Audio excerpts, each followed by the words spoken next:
Peggy 18. Hi, I'm Tsuyoshi Kanda, producer on Resident Evil Village. And I'm Peter Fabiano, also producer on Resident Evil Village. We hope you all had the chance to check out and enjoy our trailer.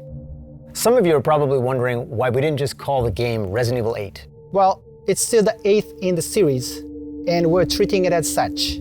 You can even see the Roman numeral 8 in the game logo, so it's Resident Evil 8, just not in name. Yeah, I like the play on the design and the simplicity in the name. But we'll touch more on that a little later. For now, why don't we just jump in and let viewers know a little bit more about the game itself. First off, Resident Evil Village will be available on PlayStation 5, Xbox Series X, and Steam. Right, and in line with previous Resident Evil titles, we're using RE Engine.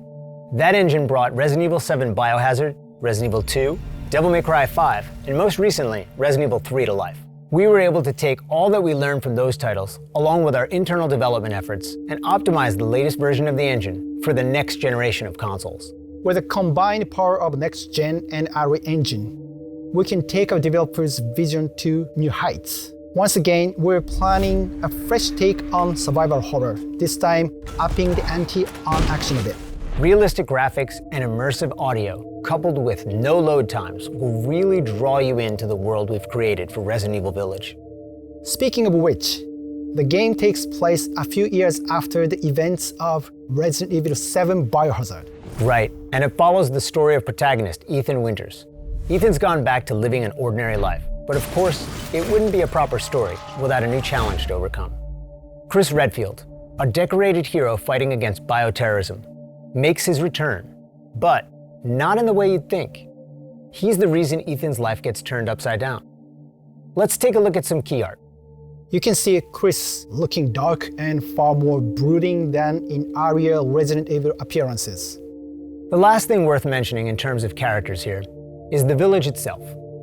It plays such a crucial role as the backdrop and setting of the game that we consider it very much its own character as well.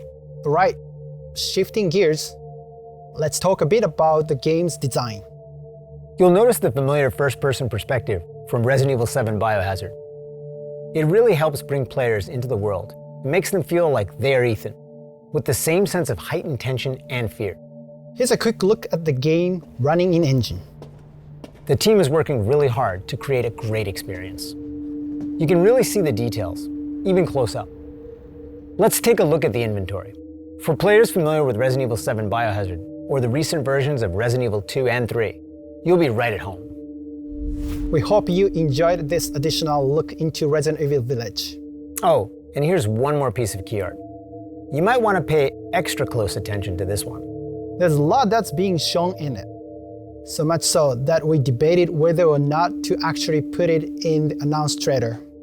Take a look and let your imagination run wild. We are aiming to have more to show you towards the end of summer. So, until next time.